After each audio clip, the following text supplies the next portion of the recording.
Hello guys, welcome back to this channel. My name is Sarah and this is Just Being Sarah. Here we do content about weight loss, wellness, lifestyle, and here we're gonna start doing travels soon. So today I'm going to share with you how I lost close to 1 million in business. Oh my goodness, yeah.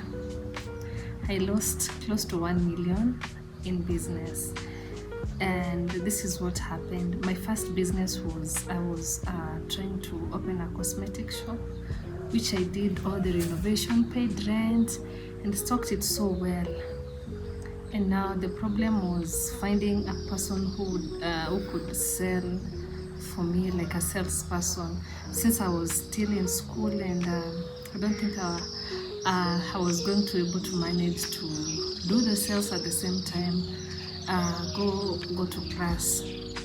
So I found that lady, and I was like, okay, now I was so desperate, and I decided to rent for her a house next to my business. So I used to pay her rent and pay the business rent. Yeah, so but things didn't work out well. There were so many issues that came up, and I decided to get rid of the business, but I didn't get rid of it completely, but I transferred the business now to my mom to run it. So that is how my first business kind of failed, because of management issues. I was not able to manage it properly, and issues came up. I used to get reports that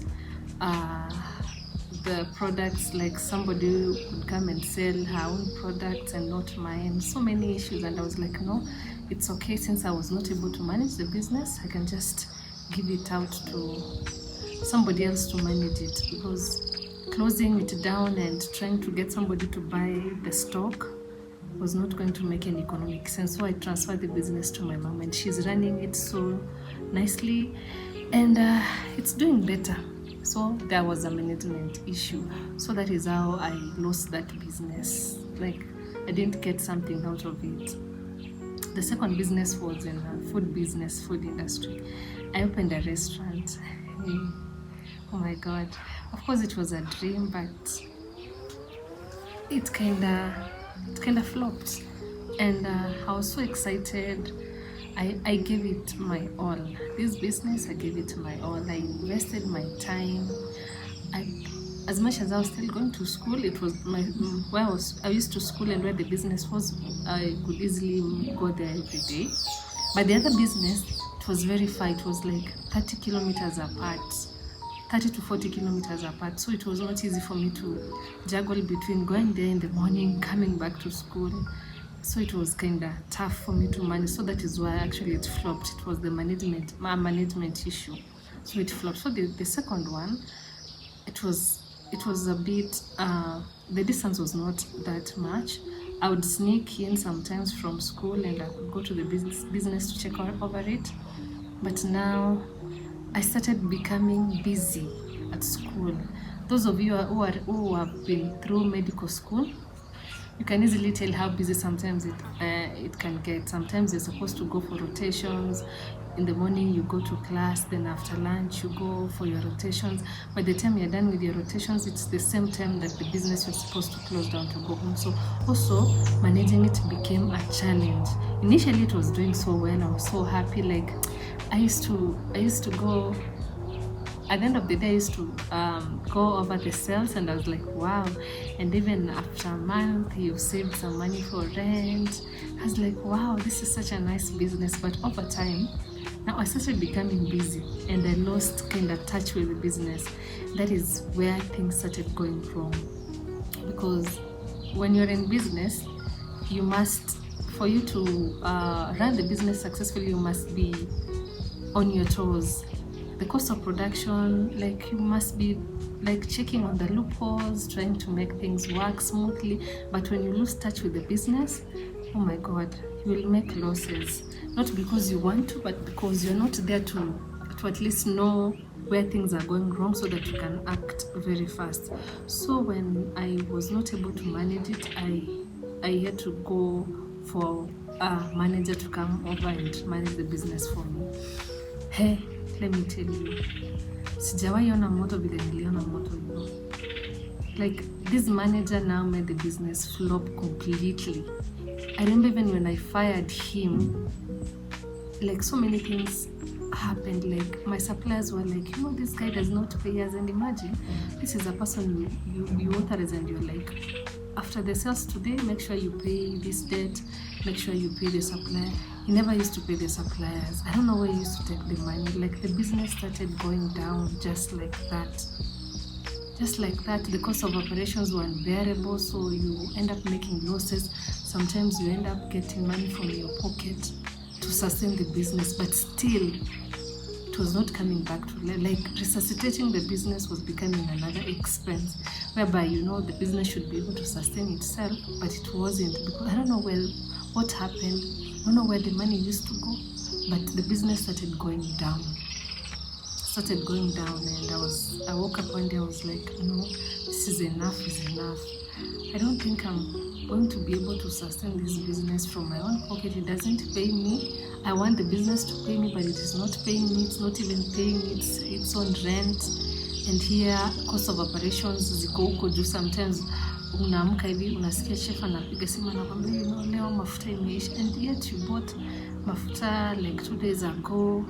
Ukiangalia expenses, hiyo pesa yote hakuna yenye hata unaweza buy mafuta enough. So I was like, where is the money going?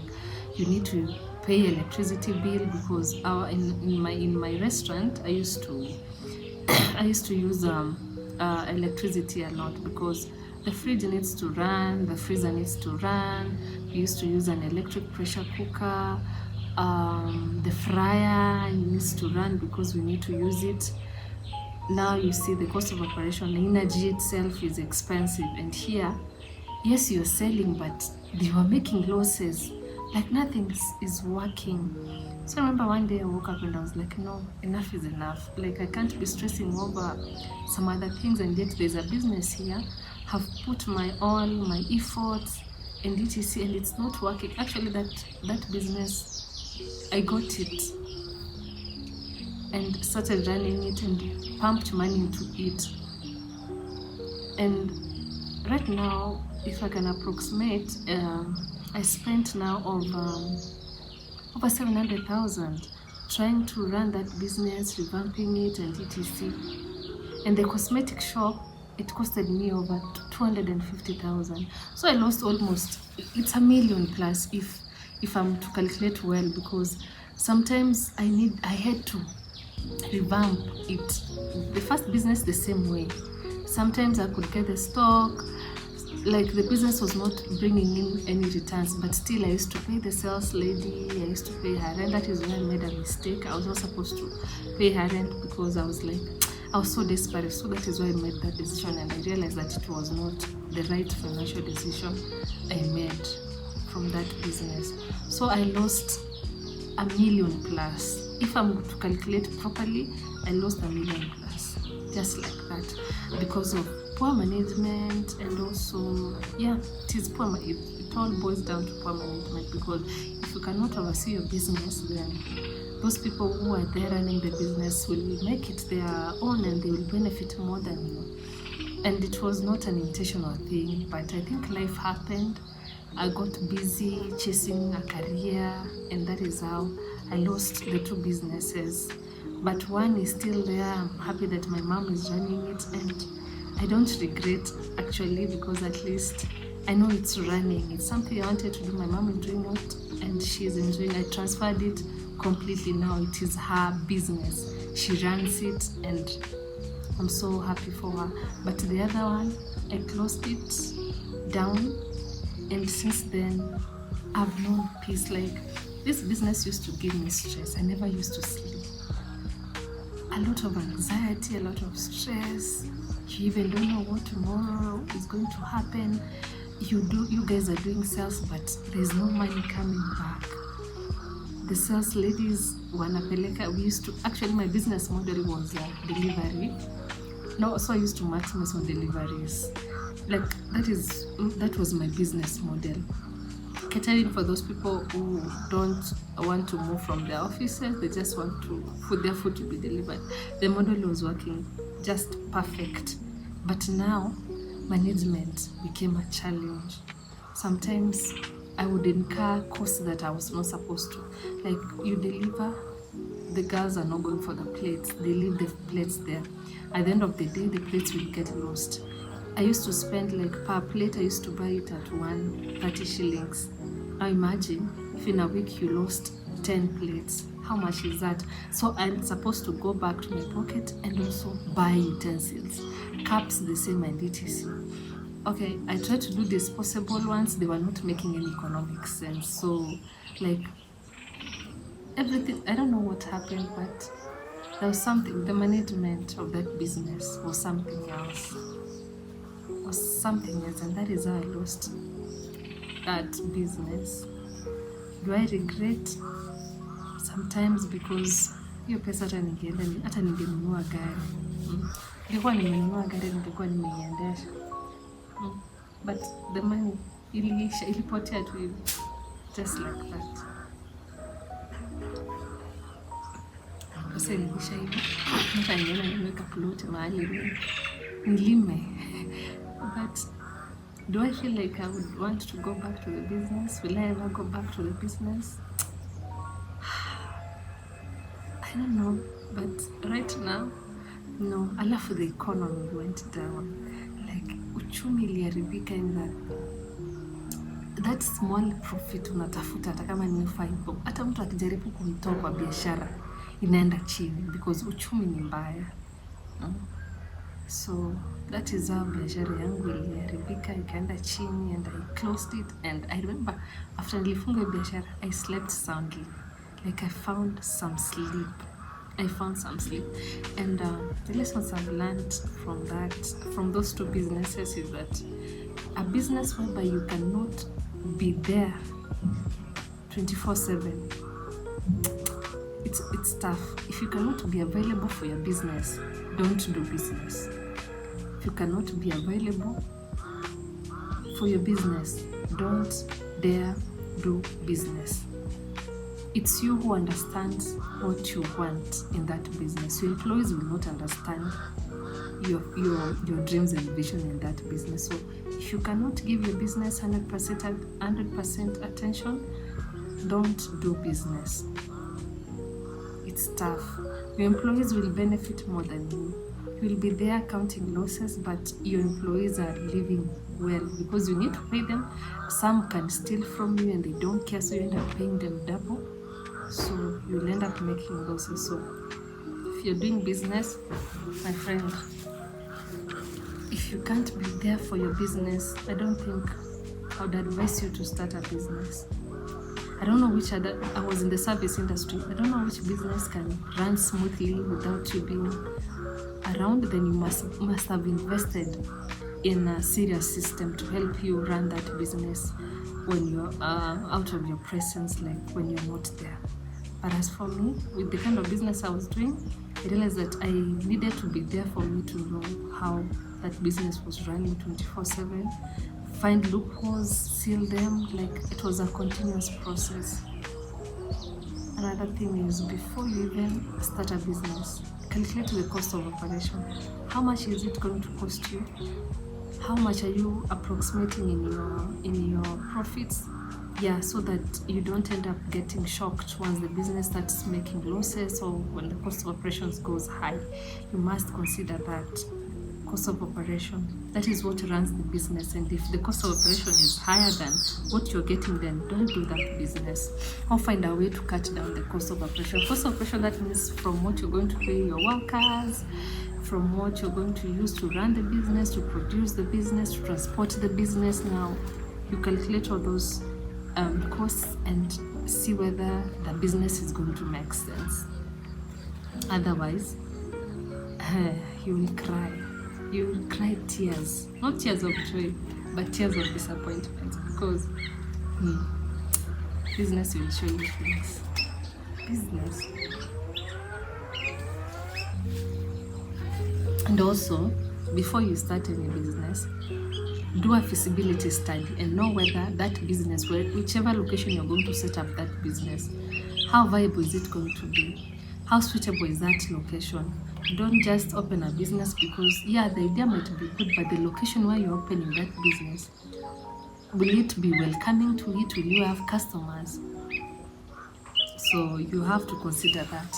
Otherwise, you'll be counting losses. Maybe you have dead stock, not because it's bad, but it's because your target market, your target audience, you didn't do a feasibility study. So yeah, you're not making any sales and you're spending your money to pay rent, to pay your workers. You have nice products, but since you didn't do your feasibility study, you end up having dead stock and you're making losses. Yeah, make sure you do that. Don't copy paste a business idea, because not so many people don't copy paste a business idea from your friend or from you just seen your business flourish somewhere and you just want to copy paste it. You don't know what the challenges that business is going through unless the owner decides to open up and tell you, you know what, as much as this business is running, this is what you're going through.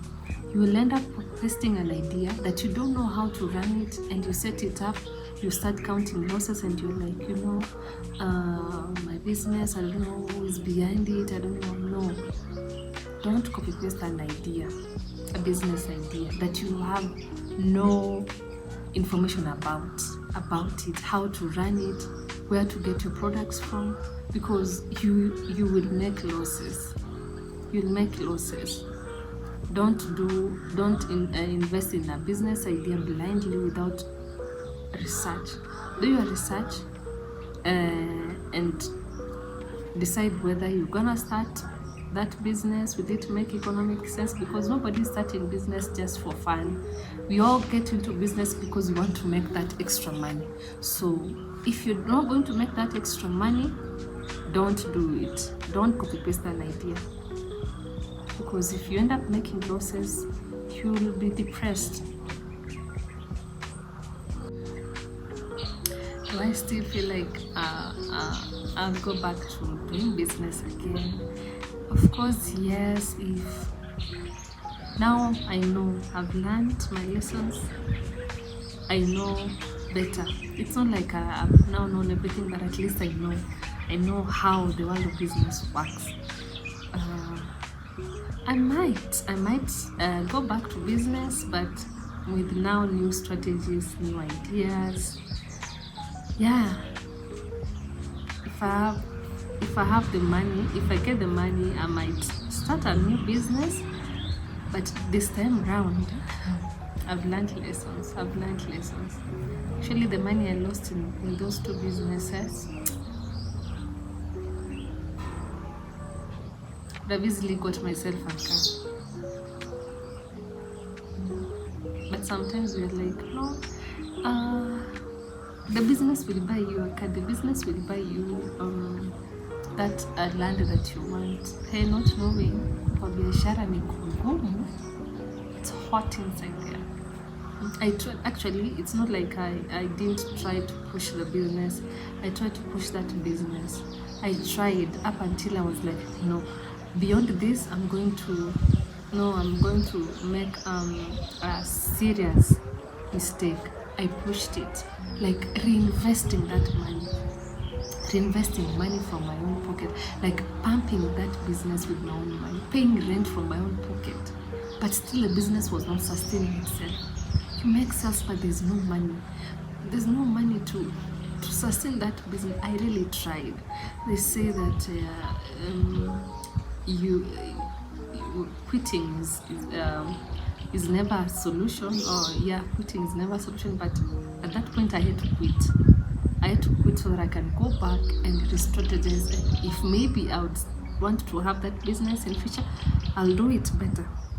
But I had to quit for my own sanity, for my own mental health, because hey, kuona simu tu ya chef hivi, unasikia hata usichukue. Sijui mara sijui wasichana haja collect, sijui masahani, sijui pesa ijalipwa, sijui nini, and I'm like, okay, Sasa I'll almost ask them, sasa nataka nifanye nini? What do you want me to do? What do you want me to do?